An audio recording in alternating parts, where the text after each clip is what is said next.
Hello, WWE Universe. Welcome to Faces and Heels, your podcast for professional wrestling here on the KB Radio Network. It's been a minute.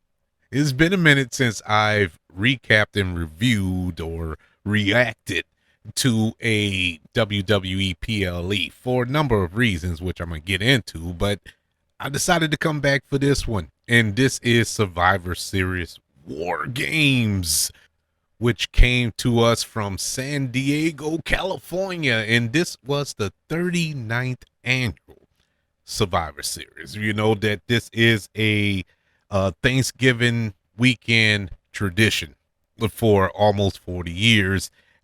Survivor Series is one of the big four. You know, the original big four. You have Survivor Series, Royal Rumble, SummerSlam, and of course, WrestleMania. So those were the big four that came out of WWF at the time, and it has rolled over, and it's still a big event. Now you add the element of War Games for the past, I don't know, how long has it been? 5 years of War Games, and War Games originated in Jim Crockett Productions, but WCW took it to another level. At that time, it had a roof over it. It had a roof on the cages. But now, when WWE decided to incorporate it, they took the roof off, which is fine, but I still would like to see the roof, because you can do so many different spots on top of it. I'm not saying Mick Foley thrown off the top type dives and all this here, but you can still do some stuff up there. But I'm not going to complain. The reason this is my first recap in about, I don't know, 3-4 months maybe. I think Clash in Paris was the last recap I did here on the show. And the reason is I just haven't been inspired by WWE. It just grew stale, It wasn't like it was bad. It wasn't anything bad. It just wasn't. It just didn't have nothing to make me want to watch. The premium live events just felt like extension to Raws. Nothing special about those shows. And you had some good matches to come out. I mean, what WrestlePalooza? You had a couple of good matches there. You had a couple of good matches. I can't even think what was the last premium live event from WWE. Well, I think it was a Saturday night main event, but it just didn't have the same pop that I'm used to. No excitement, no build. And even with this, I wasn't really super excited about Survivor Series. It was more of a traditional thing to really get into it, because I wasn't really into the lead up to this premium live event because of the story and the way the stories have played out. Now, a couple of the storylines, they were pretty decent, but they got so much going on. I think it's too many irons on the fire in WWE right now. You can't really focus on one cohesive story, one big story, because everybody's beefing with everybody. Nobody has just one guy that they're going after. Cody isn't just, feuding with Drew McIntyre. He's also feuding with The Vision. He's also feuding with Roman Reigns, so there's so much going on there. And when you're the WWE champion, of course, you're going to have everybody coming at your neck. I get all that. It's bouncing all over the place, even with CM Punk. Now, a lot of that, you have to incorporate injuries and stuff like that. Seth Rollins' injury really put a monkey wrench into a lot of things, going, especially when it comes to CM Punk and The Vision and so many other things going on. So that threw a monkey wrench in it. Now, I don't know what's going on. And we're going to touch in on it in the main event. I don't know, because the man just had legit surgery. This wasn't a fake out like he did at SummerSlam, when he pulled off the ruse of the century. I think he's legit hurt. I don't know what happened in the main event, with this masked figure, but, we'll see how it goes. With all that being said, it had decent story leading up to it. It wasn't just thrown together matches here. It's just that the stories didn't captivate me. This premium live event was really good. This was probably the best War Games match, or the War Games pay-per-view, I would say, in a very long time. It was really only one predictable match. Well, two. Well, they all were predictable. Let me correct myself. I knew who was going to win each match. It was only 4 matches on the card. I knew who was going to win, and I got them all right. But in the matter that they won, that caught me by surprise, and that's what added to my level of excitement, because it added to the story. It fit into story. You have a continuous story going on. And in case you hadn't caught the theme, story. Yes, the wrestling's good. The graps are good. Of course, you want to watch the gladiator aspect of everything. Who doesn't? That's the whole point of watching wrestling. But this is also a soap opera. This is also entertaining in between the black and white. We got to get into the gray area. And I love what I got out of this show. Like I said, we had 4 matches on this card. Number 1, you had a women's War Games match with a team of AJ Lee, I was about to say Styles, AJ Lee, Alexa Bliss, Charlotte Flair, Iyo Sky, and Rhea Ripley. They were taking on the team of Becky Lynch, Lash Legend, Nia Jax, and the Kabuki Warriors. And you also had a intercontinental match between John Cena, the champ, going up against Dominic Mysterio, as well as a women's world championship match between Stephanie Becker and Nikki Bella. And then for the main event, you had the men's War Games match, where you had the Vision teaming up with Drew McIntyre and Brock Lesnar and Logan Paul, along with Paul Heyman, of course. They were taking on the World Heavyweight Champion, CM Punk, the WWE Champion, Cody Rhodes, Roman Reigns, and the Usos. A lot of star power. I mean, it was top heavy, man. That was all the big names in this company in one match. In one match, all of the stars. That is crazy to me. But hey, you kind of needed that. And it fit the narrative. And it made what I've been suffering, well, not just me, all of you as well, what we've been suffering for the past few months on Raw and SmackDown actually makes sense. Some of those segments and matches and run-ins and beatdowns that just came out of nowhere, it looked like it wasn't leading to anything, actually culminated here in the pay-per-view, which, okay, I'm sorry for doubting you, Triple H. My bad. But man, we had to go through so much to get to it, and it didn't stop. This wasn't the end game here. This is not the end.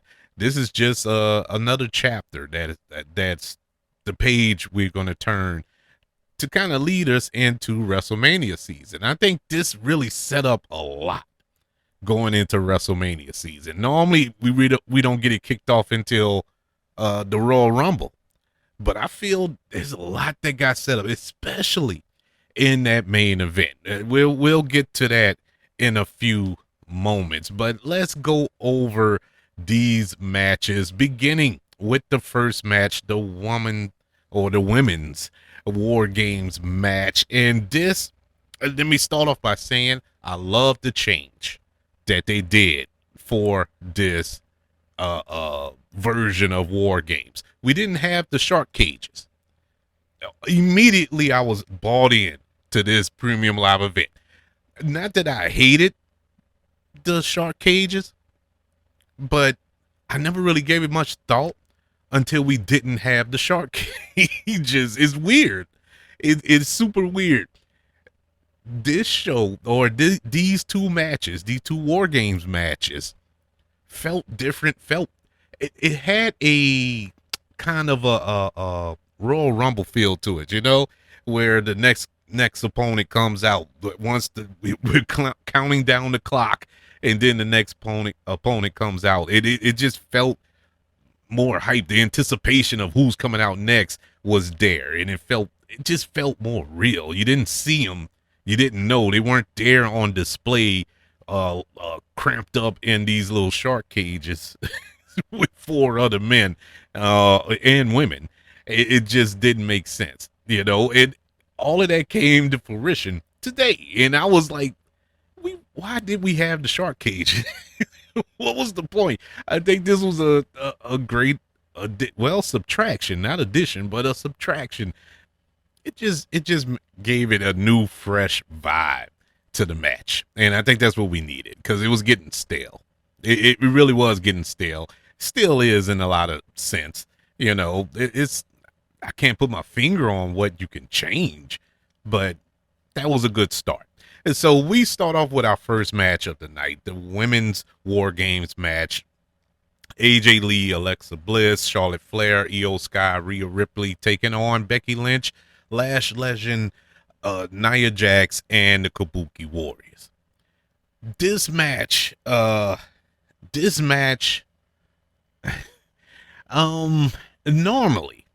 normally, and if you've listened to this show long enough, you know that I'm a huge fan of women's wrestling, especially in WWE. I love all these women for their talents and skills, what they bring to the table. It isn't just eye candy. That isn't it.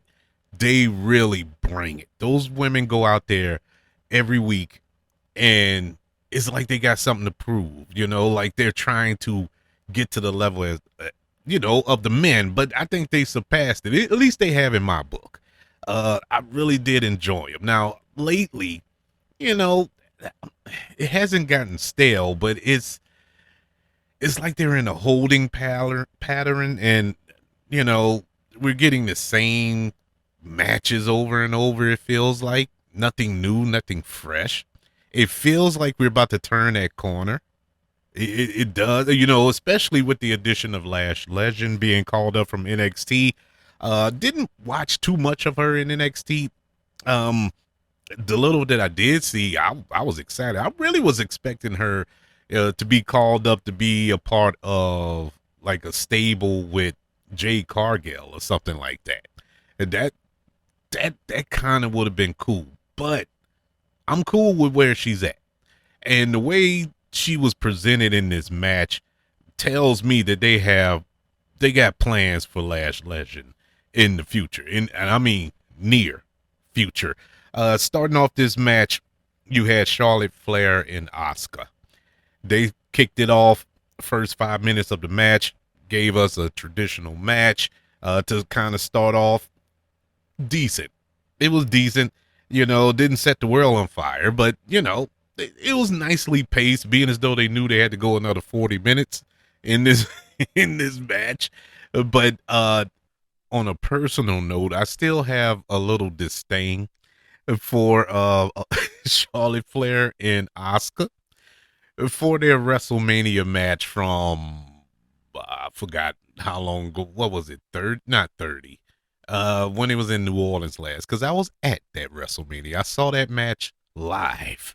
I was right there to watch that match, and it was so much hype around that match because Asuka, she was undefeated at the time.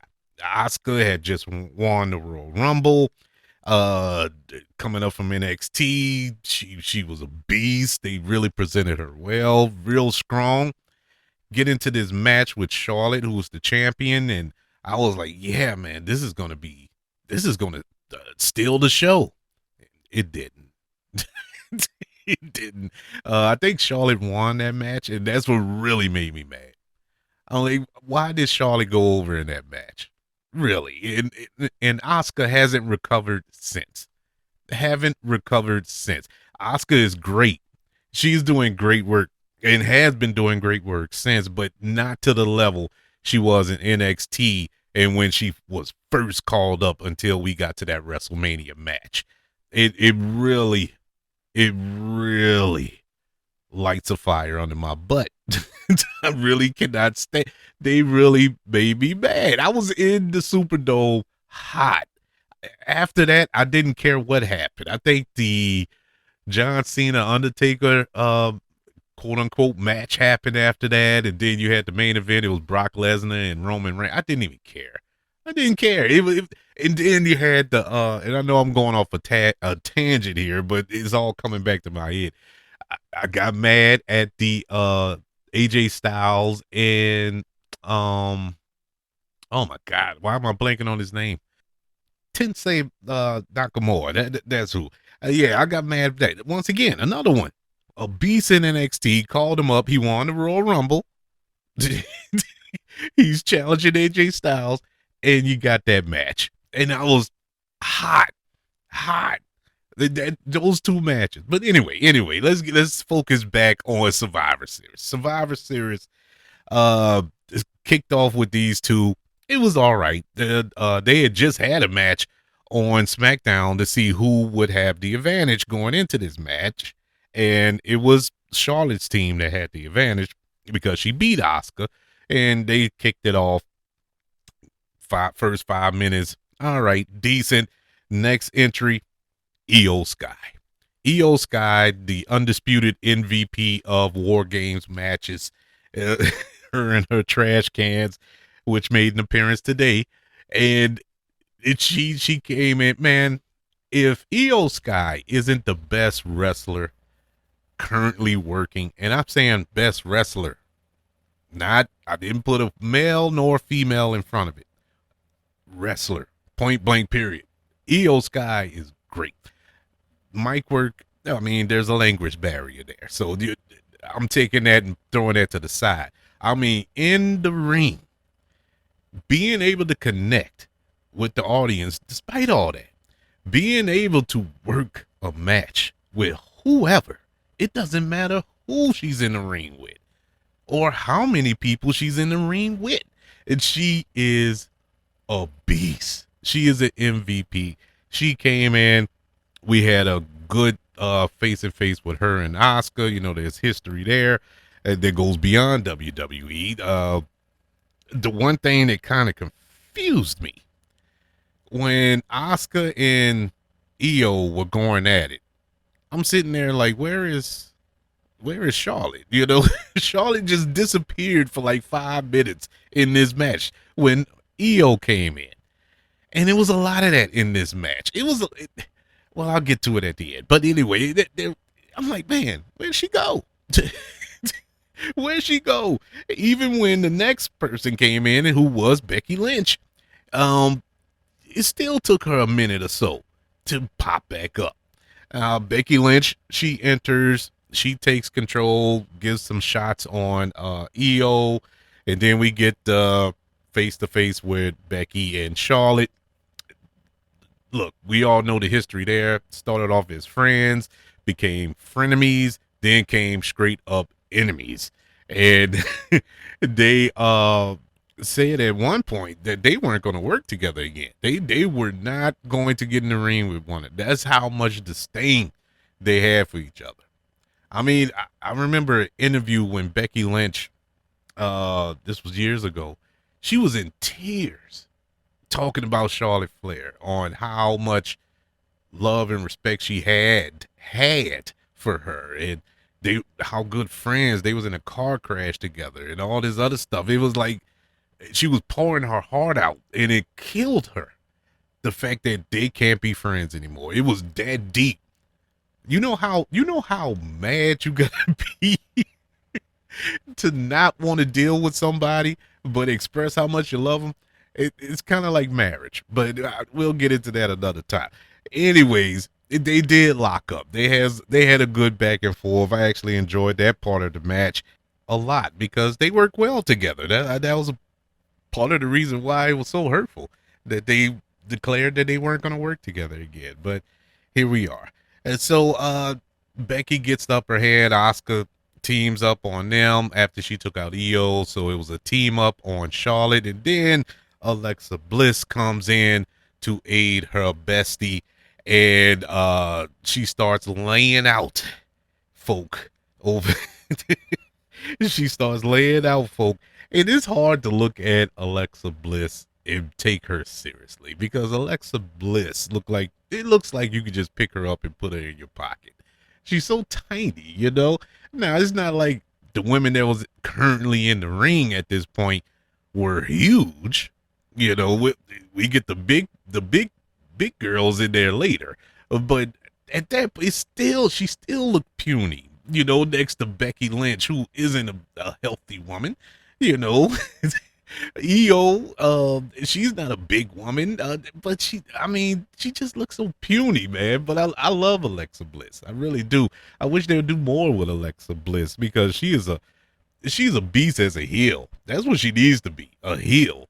But they're holding that back for some strange reason. So, once again, we get another disappearance. Iyo, she disappeared for about 10 minutes. Or about 5 minutes or so. But she disappeared. And that was part of the things that just bothered me about this match. You know, because the men did it better. The men did it so much better. And I hate to compare the two. I really do. But the problem I had with this match, and I was saving it to the end, but I guess I'll talk about it now. It just felt so choreographed. And yes, they're all choreographed. I know. I've been watching wrestling for 45 years. I know. But it looked choreographed. Everything just looked staged. Like everybody had to get to their point. You could see the wrestlers, the performers there. They were telling them, "Oh, scoot over some, or move over here." Or it was just weird, man. It didn't feel real, you know. And they weren't making the effort to make it look real, you know. It just looked like they were trying to hit their spots, and it was just here because once the match officially started, it got better. The match got much better. But at first, as everybody was filing into the match, it was just real paint by numbers, you know, like, okay, I need to be here. I need to hit this mark and all this here. And so after who had came in? I think Alexa. Yeah, after Alexa came in, Kairi Sane came in, who is equally as small, if not smaller than Alexa Bliss. But once again, big fan of Kairi Sane. And she started laying waste with the aid of a chain. I think this was the first introduction of weapon. No, Becky brought in a kendo stick, I think. Was it Becky who brought? I know it was a kendo stick in there. But anywho's, the chain was even worse. The chain, she wrapped it around her hand. She's clotheslining people, hitting people in the face with it. So that's where it got kind of ridiculous. I'm like, okay, you hitting somebody flush in the face with a chain wrapped around your hand. It's they would be knocked out. There'd be some blood here, but you know, it's women. I get it. They saved that for later. We got blood in the main event. After Kairi, we got the returning AJ Lee. AJ Lee performing in her first Survivor Series match, her first WarGames match, I should say. And, you know, like I said, I haven't done the show in a minute. Haven't done it since she returned. I'm happy to see AJ Lee back. I am, man, because she looked like she hadn't missed a beat. She looks the exact same. She kept herself in shape, boy. And so she is AJ Lee. I'll just leave it at that. But I don't know if she particularly fits this era. And you know, it didn't really dawn on me until this match. I had my little questions at WrestlePalooza, but WrestlePalooza was a first match back. You know, it was a mixed tag team match, and you know, I didn't really read into it too much. But this one here, her style just didn't really mesh with the style that was prevalent in this match and was prevalent in WWE's women's wrestling. And, once again, it isn't like she's in a solo match. We've yet to see her in a solo match. So I'm going to reserve judgment. But it just felt like she was off a little bit. And now her moves, she hit her moves flawlessly. She was working around the ring. She did everything she was supposed to do. I'm not pooing on her. I don't want you to think that I'm crapping on AJ Lee. I'm just saying I don't know yet. I still need to see her in a one-on-one match in WWE. And I know it's coming soon, and I know it's going to be Becky Lynch, and that's going to help her a lot, because if anybody going to make her look good in the ring, it's Becky Lynch. And so I'm anticipating that. After AJ Lee entered, we finally got the heavy hitters. Next up was Nia Jax, who came in and just laid waste, as she was supposed to. And she's the biggest one, she's the most, well, I can't say she's the most powerful one. I'll take that back. She's not the most powerful one. That's yet to come.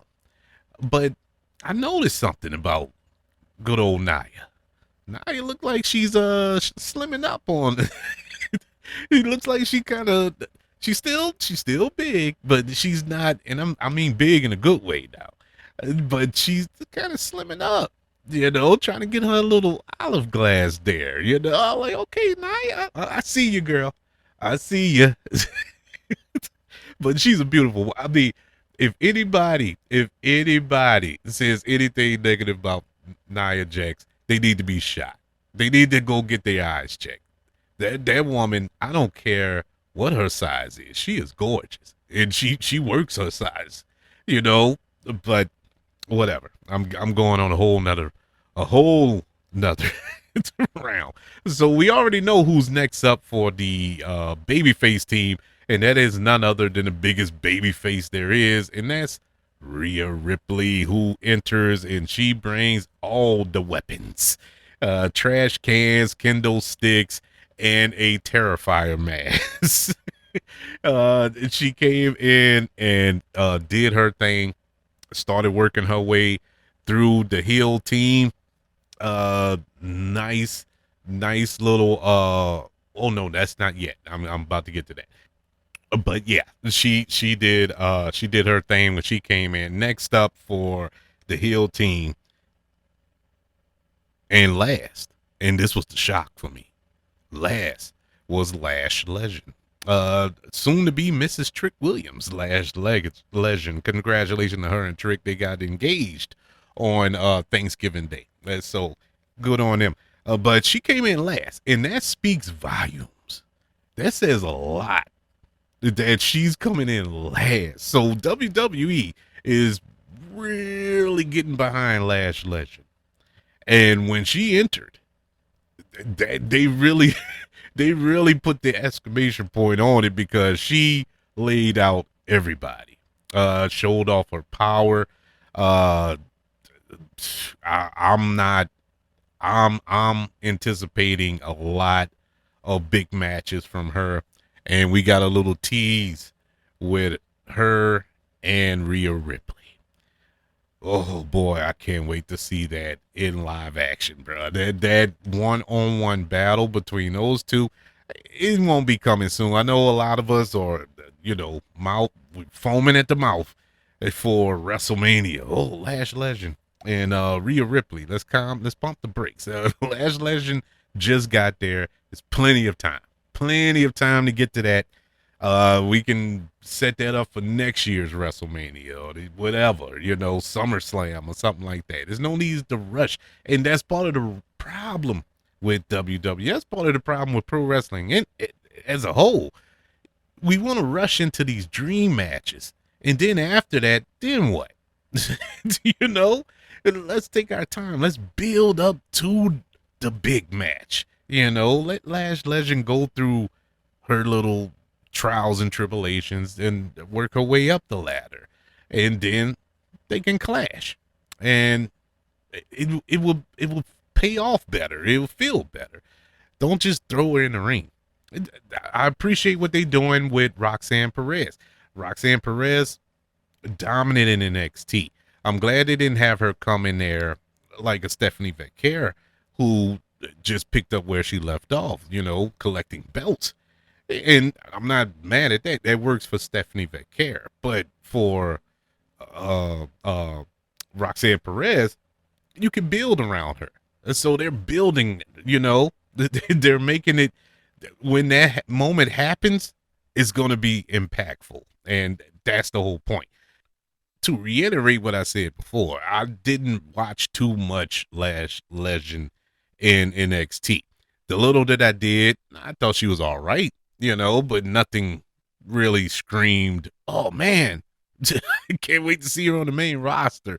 But I'm looking to buy into this. I'm looking to see where this goes with her. I want to see what plans they have for her, because the way she was presented tonight, they are pretty much scrapping and rocket to her. I'm shocked by this. Seriously, I thought if anybody would come in last, it probably would have been Nia Jax or Becky Lynch, but that's not the case. They threw them in first and let her come in last, and it's important, man. Just think about, if you don't think that mounts up to anything, who came in last in the main event, in the men's WarGames match? Roman Reigns. And that was impactful, was it not? And so that, I don't know. You tell me. Anyways, like I said, this match got much better once the match officially kicked off, with all participants, if I can get it out, were in the ring. It was exciting. It was fun. Now, the one thing I'll say, the moment when Kairi Sane got in the ring, that's when it really started to pick up. I really was invested.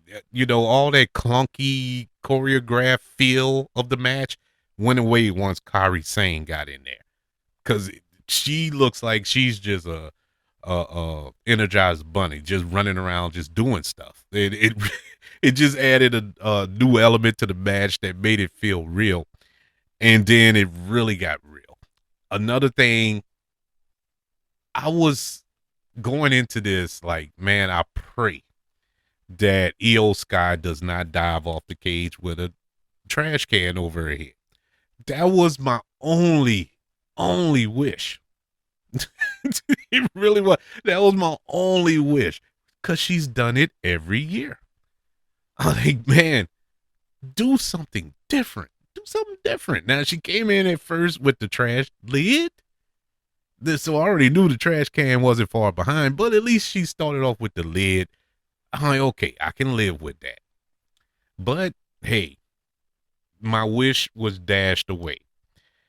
But I must say, I was all right, because she did something different. She did a moonsault off of the. Normally, she just straight up dive, because she's blind. She don't know. She just dive, and everybody catches her. But this go around, she actually did a flip off with the can, and my mouth dropped, and I quickly apologized. I'm like, okay, you did something different, and it looked fire. It landed flawlessly. It worked. It worked. I loved it. Loved it. Great ending to this match. The team of AJ Lee, Alexa Bliss, Charlotte Flair, Iyo Sky, and Rhea Ripley defeats the heel team of Becky Lynch, Lash Legend, Nia Jax, and the Kabuki Warriors to win the Women's War Games match. This match went 41 minutes and 10 seconds. Give you a little spoiler alert. This was the longest match of the night. It was longer than the main event by a minute, actually by a few, just by 30 seconds, but it was longer nonetheless. It was the longest match of the night. It was sloppy at times. It was predictable. Like I said, I knew who was going to win, but I was entertained, and that's all I can ask for. I never once thought about getting up and going to get something to eat. I was completely invested in this match from beginning to end, even though I had my issues with it. If I'm grading it on a letter grade scale, I give this match a C plus. Yeah, I thought it was a good match, man. It was a good start to the night. It wasn't going to be, oh man, this should have been the main event. It wasn't that, but as far as an appetizer to get you ready for the main course, it did its job. We move on to the second match of the night, and it was for the WWE Intercontinental Championship. And this was John Cena's final premium live event. And with me saying that, I got chills up my spine. I don't know if I ever told y'all that I never, well, not never, I'm embellishing. I wasn't the biggest John Cena guy. I thought he was all right. Entertaining, yes. In the ring, not so much. I mean, five moves of death. 5 moves of doom. I wasn't. It didn't get me. It never got me. I liked him better as the Thugonomics. But when he became Fruit Loop John Cena, I was like, ah. And that's another thing. When people had the heel turn thing, like, oh man, John Cena never turned heel. What you mean? He started off as a heel. He was what you thought the Doctor of Thugonomics was? He's a heel. He was a heel. He started off as a heel. But I didn't really have that connection to John Cena. And I guess it's that you never miss a good thing till it's gone. And when he announced that he was retiring, I was like devastated. I really was hurt. I was like, man, no more John Cena. after, and he's given us some good, really, really good matches. None I would consider great, but really good matches. And he did hold this company down for many years. He was the face of this company. He probably still is in a lot of sense. Everybody knows John Cena inside and outside of wrestling. And tonight it's starting to sit in. That's why I'm going on this long diatribe. It's really starting to sit in that we're 2 weeks away from the end of this man's career as a wrestler, bruh. And bruh, at the end of this match between him and Dominic Mysterio for the Intercontinental Championship, I really got a little teary-eyed. I got some water in the tear ducts. Nothing fell, but I got a little water in there. I was like, man, this is it for the premium live events. December 13th, that's it. And it really set, and my stomach it was like somebody kicked me in the stomach. And I was hurt. I was seriously hurt by it. With that being said, John Cena enters this match as the Intercontinental Champion. I knew he was going to lose this match because it didn't make sense for his last match to be for the Intercontinental Championship. It's his last match. We know he's going to lose. 9 times out of 10 is going to be Gunther. It's going to be Gunther. And so what does Gunther need with the Intercontinental Championship? That's a waste of time for him. So it wouldn't have been for that. And so I knew that he was going to lose this match. It was just a matter of how. How was Dirty Dom going to pull this off? I love this match.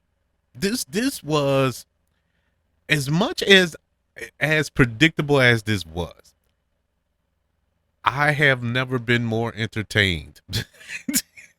This was the most entertaining match of the card, hands down. I did not see all these things coming that came in this match.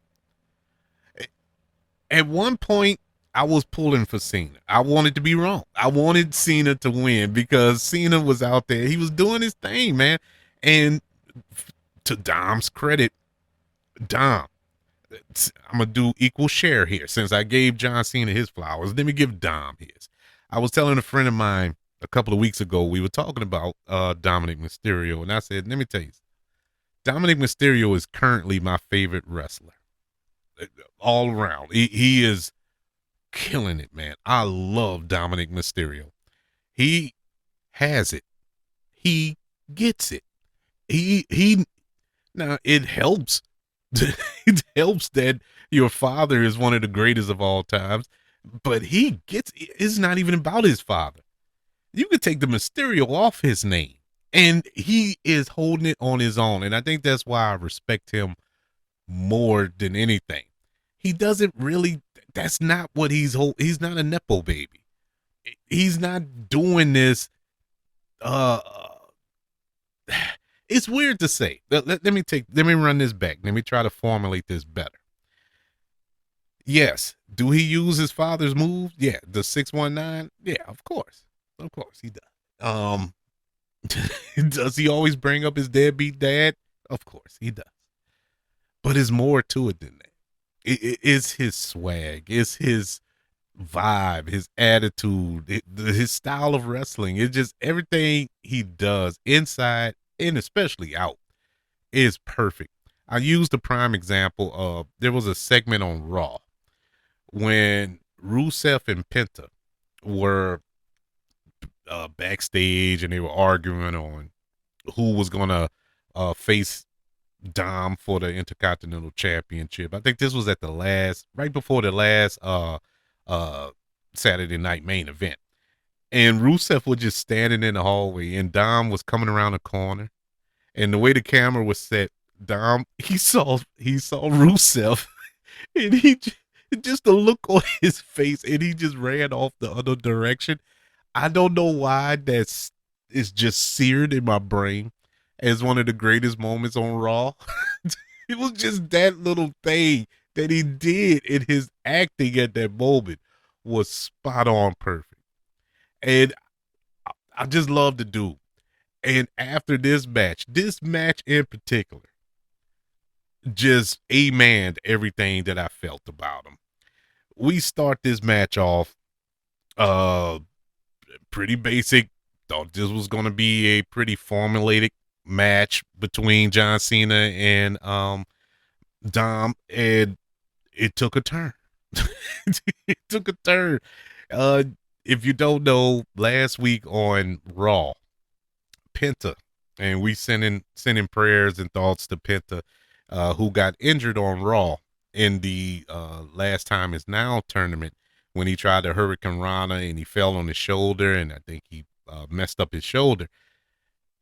Dom did the same thing, ironically, to John Cena tonight in this match. And he kind of landed on his shoulder, his head, or whatever, and he looked like he was hurt, legitimately. And I'm like, man, what's the odds of this happening twice? Now, in the back of my mind, I'm like, nah, this is Dom being dirty Dom, but the way it was playing out for the first 2 or 3 minutes, I was like, wait, this is real. This might be real. And then Raquel and Roxy got involved. I'm like, oh my God, they did. they really they got me. They got me. They were pulling this off. They went to beating John Cena up, and they actually beat up John Cena, which was ridiculous. But John Cena not gonna. It's not like he's gonna AA Roxanne Perez. Now that would have been nice. That would have been cool to see. But no, he got beat up by them. Dom comes in. Now they were interfering before that now, but the ref didn't see it. And Dom he just jumps up off of the apron, off of the floor, rolls in the ring, hits the splash, starts to count, and the ref didn't even count. The ref was like, wait. Wait, you was just on the ground, screaming in pain. You broke your shoulder, whatever, whatever. And then he looks over, he sees Raquel and Roxanne, and he kicks them out. And he's like, nah, we're not doing it like this. We're going to do it right. Uh, so they go back at it, Dom and John Cena.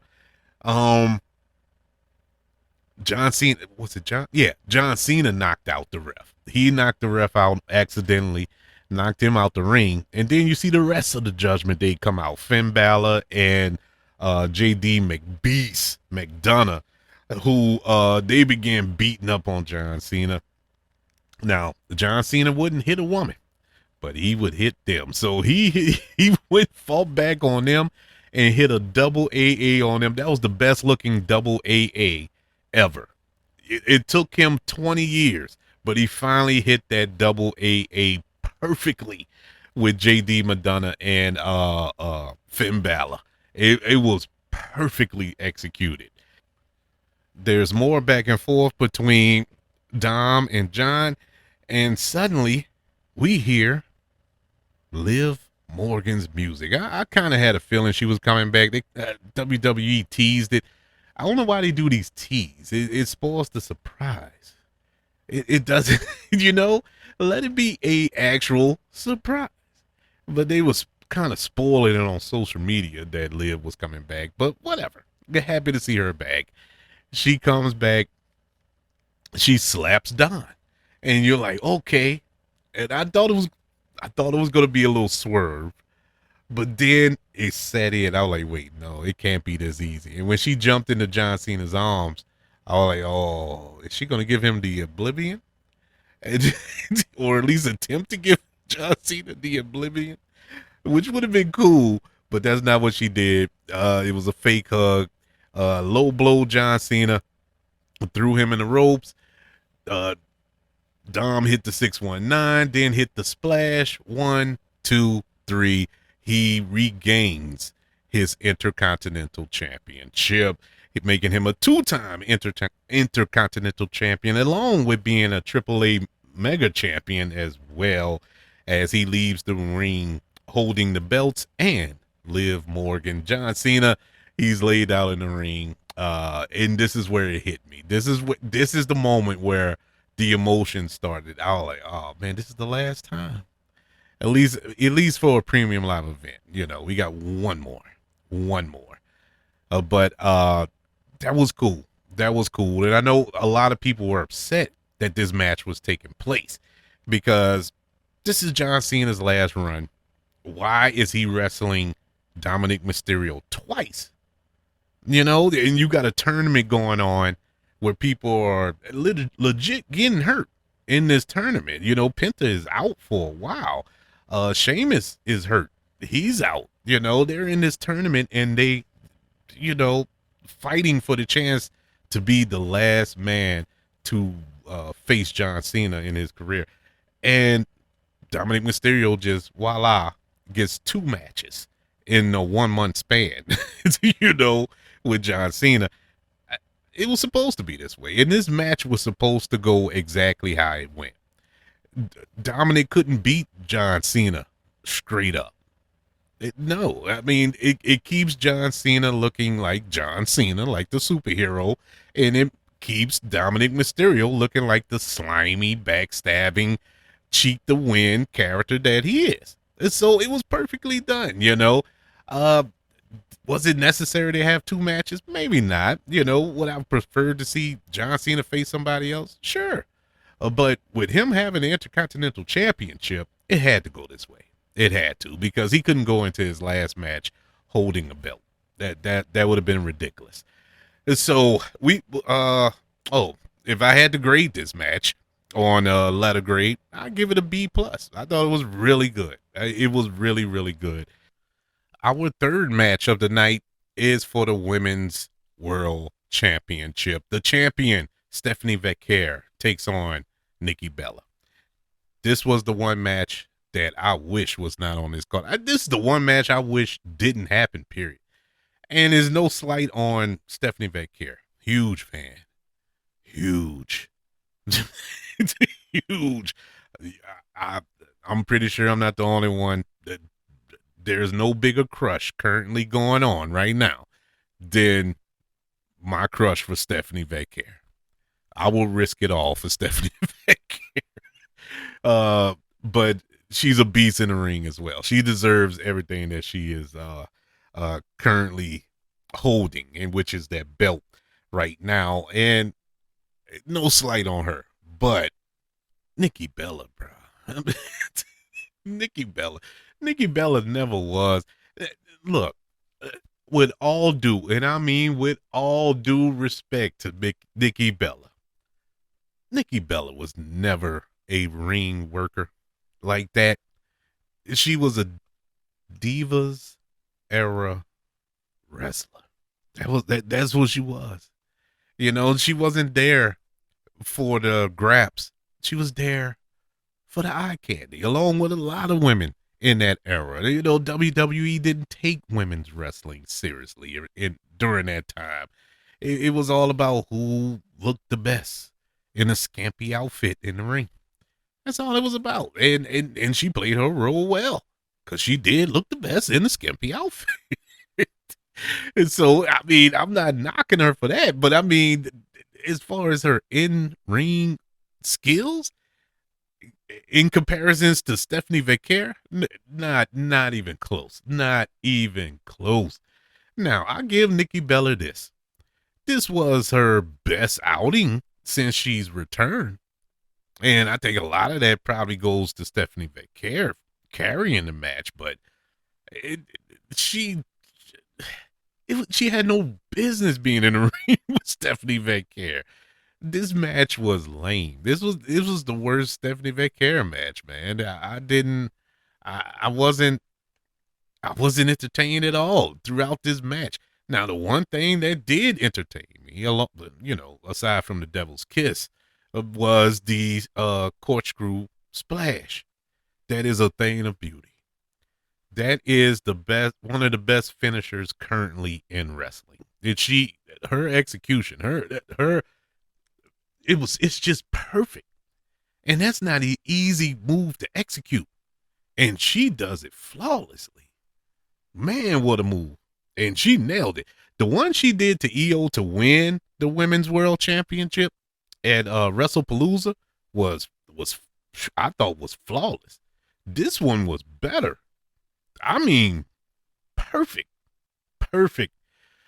She wins this match. It was nothing, you know, to write home and tell mom about. You know what I was anticipating?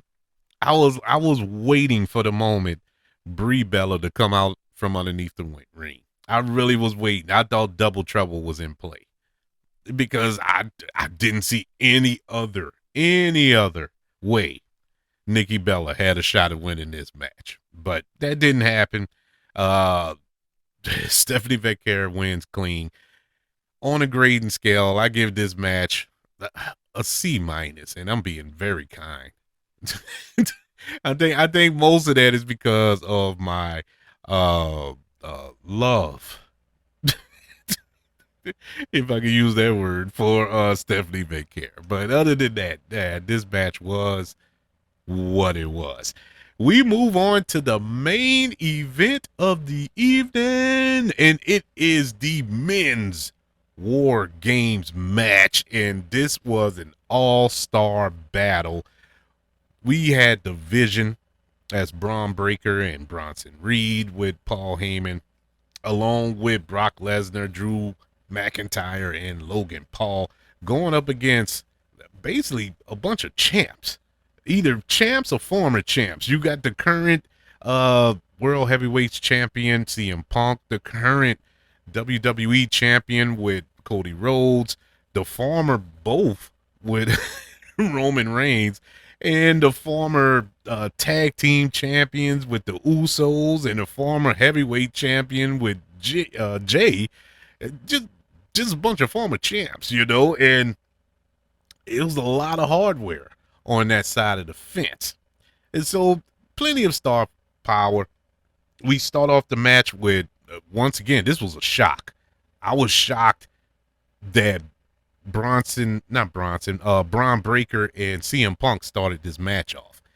I thought it was gonna be. I thought Punk would probably wait to second to last or something like that.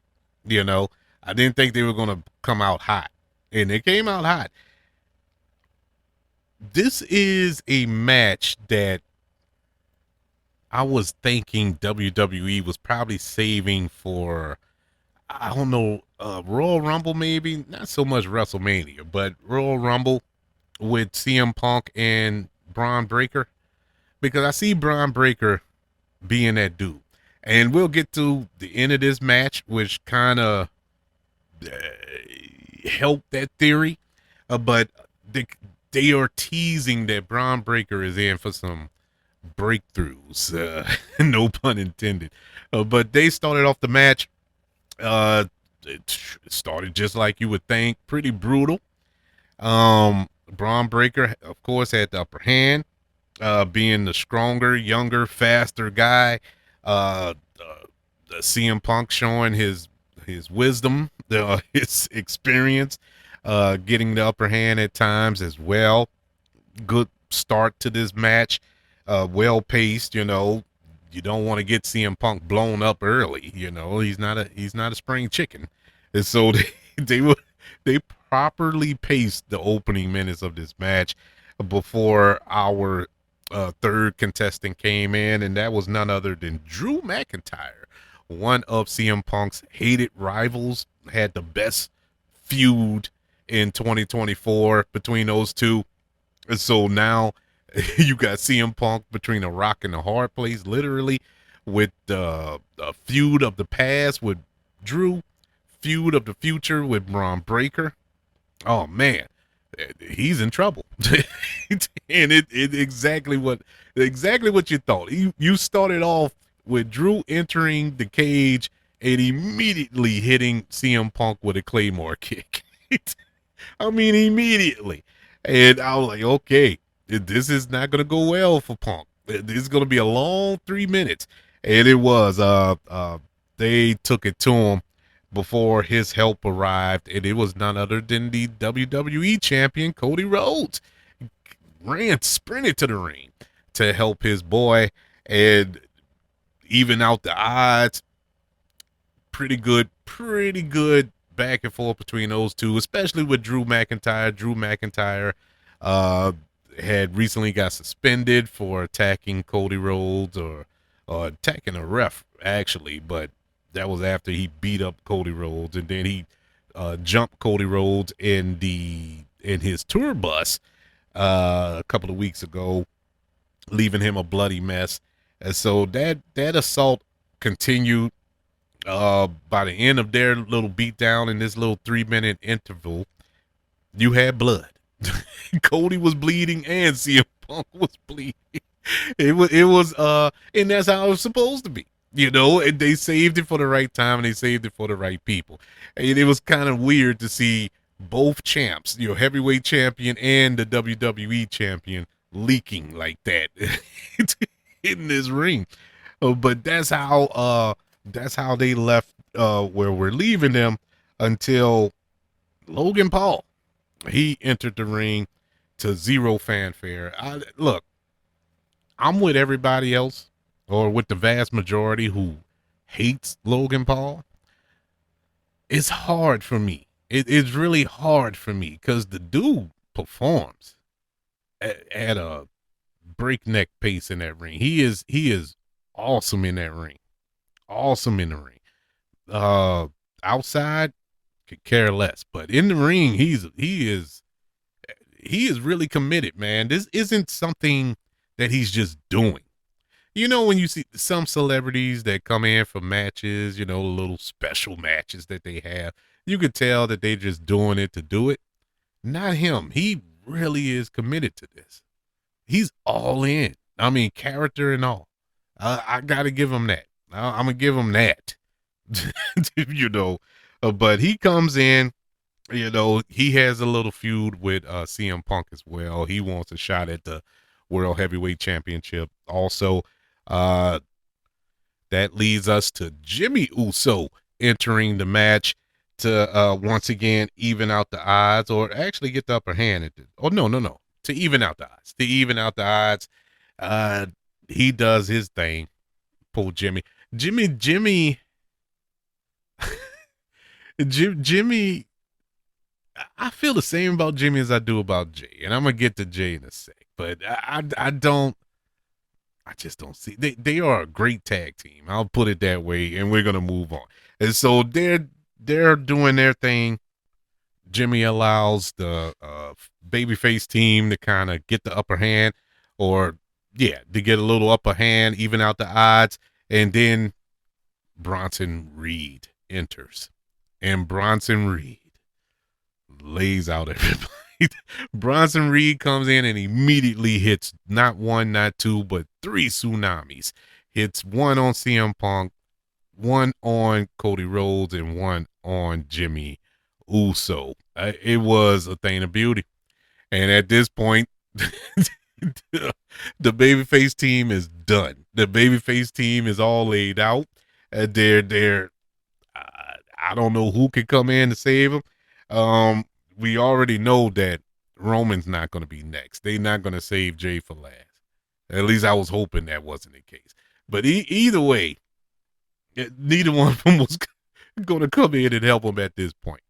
But Jay does come in next. And Jay comes in. His music hit. Everybody go crazy. This match, I'm going to give a little spoiler alert. This match would have been pitch perfect for me. This would have been an A+ match. It really would have. Until this part of the match. I like Jey Uso. I like Jimmy Uso. I like the Usos. Them as singles don't work for me. Never have. And it seems like it never will. It was a good moment that Jay won the championship at WrestleMania against Gunther, even though I still don't like that he beat Gunther. Not only beat him, but choked him out, or tapped him out. But I don't get him, man. I don't see the main event allure of Jey Uso. Mid card, sure. Main event, no. Just the other night he beat Rusev in the tournament. And I'm like, what? No. No, because I don't want him to be the final opponent of John Cena. That would be a trash match for John Cena to go out on. But Jay just don't do it for me. And one of the reasons, I should say, is the mess he pulled here. He comes in, he saves everybody. He lays out everybody. They are building him up like he is peak bloodline Roman Reigns level. And he just lays out everybody. So after he laid out the entire vision, he starts his music back up again and gets on top of the cage in the middle of the match and does the yeet. As he's doing that, the beast incarnate comes out, Brock Lesnar. And while Brock Lesnar is coming out, he's still on top of the it just took me completely out of the match. I was like, man, why are y'all doing this, bro? Did y'all have to do this in the middle of the match? If you wanted to have that moment where the stadium is rocking with the yeet, have him come out first. They should have had him come out first and allowed the audience to have their time in the sun. But this was dumb. It just, logically, it was stupid to me. I did not enjoy that at all. And it took me out. And I had to literally take a long inhale and exhale and just cool out and let Brock Lesnar come in there and just ravish everybody. Literally, Michael Cole said it best during the match. He was like, man, it's like being locked in a cage with a grizzly bear. And that's exactly what he was. He was just, it's not enough tea in China to get me in a steel cage with Brock Lesnar. In a ring, period. But in a steel cage? No, I'll pass. he He went to work on him, and true to form, our last entry into this match was Roman Reigns to make it official. Bruh, this was like when they were in the aisleway, when Brock came out of the cage to meet Roman at the aisleway. And I'm looking at them like it was like the good and bad and the ugly when when Clint Eastwood is standing there in the midst of the draw, and they were just staring at each other, preparing to charge. And I was like, man, are they gonna charge at one another and just jump, and it just collide like two. You ever watch those nature shows where you see lions fight and they just run and collide with one another and just that's what I envisioned in that aisleway when they was standing there about to charge. We didn't get that, but it was cool. But that would have been a cool moment at that point. Roman hits Brock with about 3 Superman punches to the point where Brock catches him at one of the attempts and F5s him onto a table. Starts beating him down. They finally enter the ring. The match officially starts, and it went pretty quick after that. I was a little shocked on how quick the match went. Now the match was 40 minutes in total, but it was like once it officially started, we didn't get a lot of big spots, and I think that was because number one, basically your top roster, everybody on the top is in this ring. You can't afford not one individual in this match to get hurt. Not one. They can't chip a nail in this match because the future plans for the next 3 to 4 months are hanging in the balance of this one match, your whole main event card. And so you didn't get any big spots, but there were some good spots, really good spots. Like I said, I like the Bronson Reed. I should know his last name.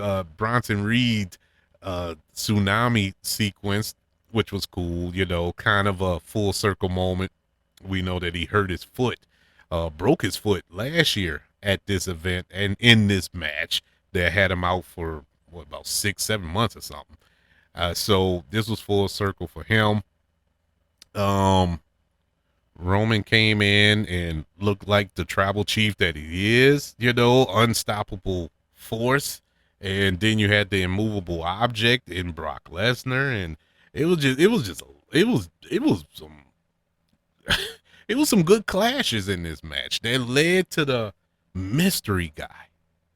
You had this mystery guy in a black hoodie. He's wrapped up, man. He's wrapped up like a Christmas present. You couldn't see not 1 ounce of flesh on this dude.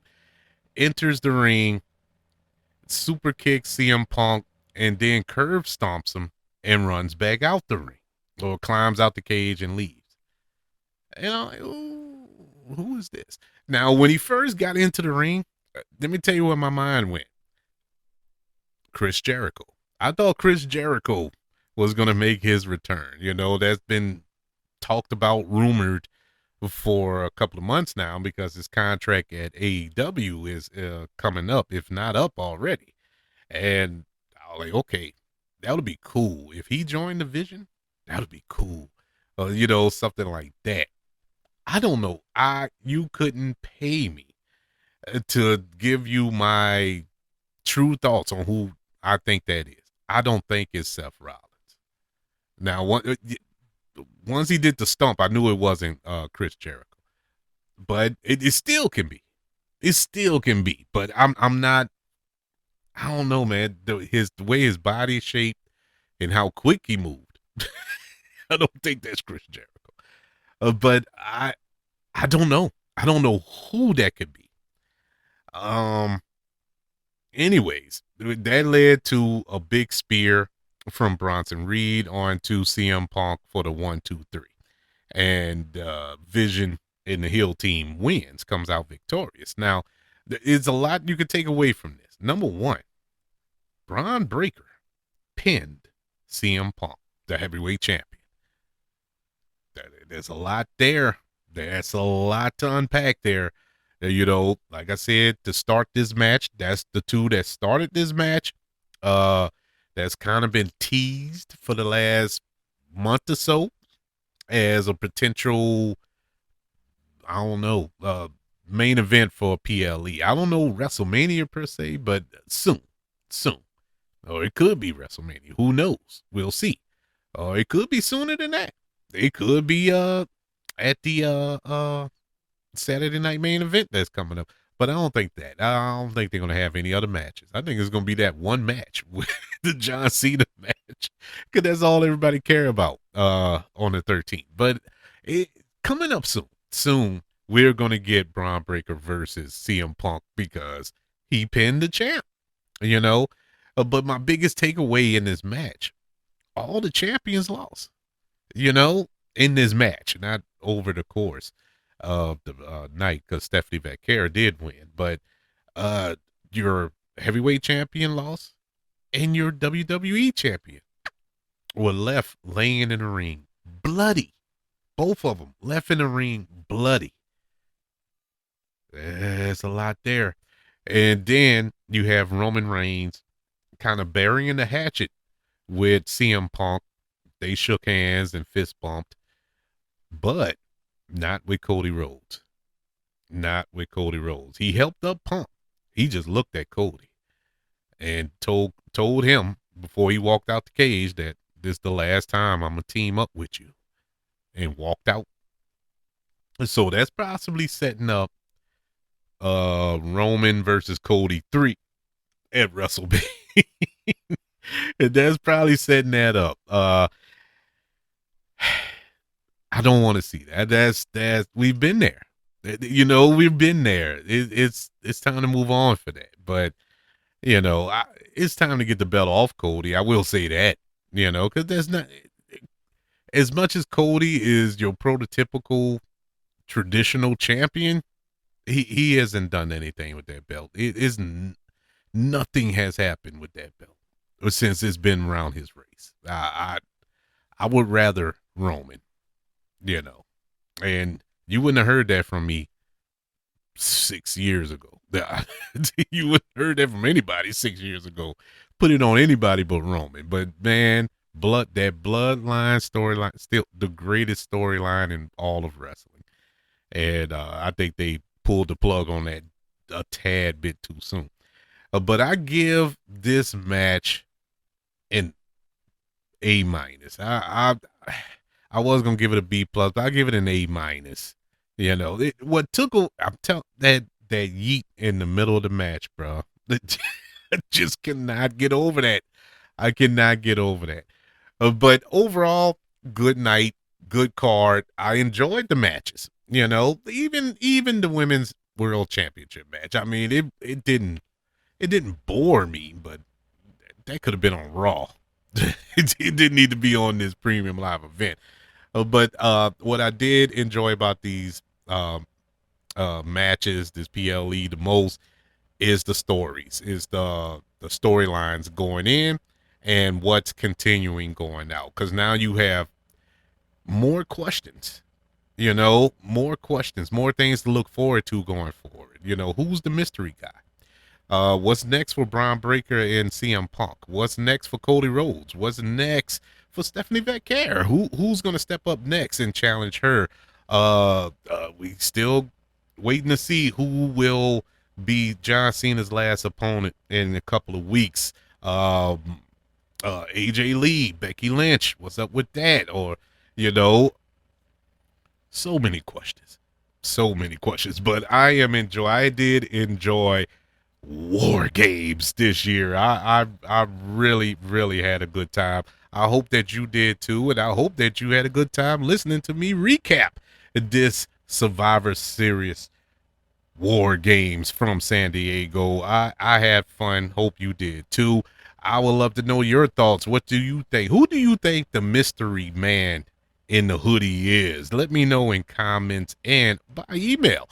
Email the show, kbradiopodcast@gmail.com. You can also search for the show on all social media platforms. Just search for the KB Radio Network. Also, don't forget about YouTube. You can subscribe to the KB Radio Network channel and like this video if you don't mind. Don't forget about the 5 stars, the reviews, and sharing this show if you're listening on Apple Podcasts, Spotify, iHeartRadio, wherever you are currently listening to Faces and Heels here on the KB Radio Network. Everybody, thank you for joining me. It's been a long time, man.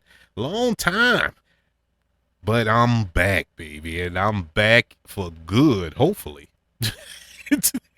Hopefully.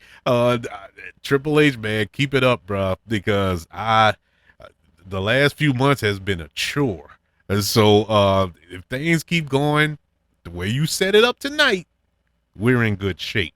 But I'll be back to recap Saturday Night Main Event on December 13th when we watch the last time, man, the final match for John Cena. And it's gonna be full of tears. But it's gonna be fun nonetheless. Everybody, enjoy the rest of your weekend. I hope you enjoyed your Thanksgiving. Until next time, y'all be cool. Peace.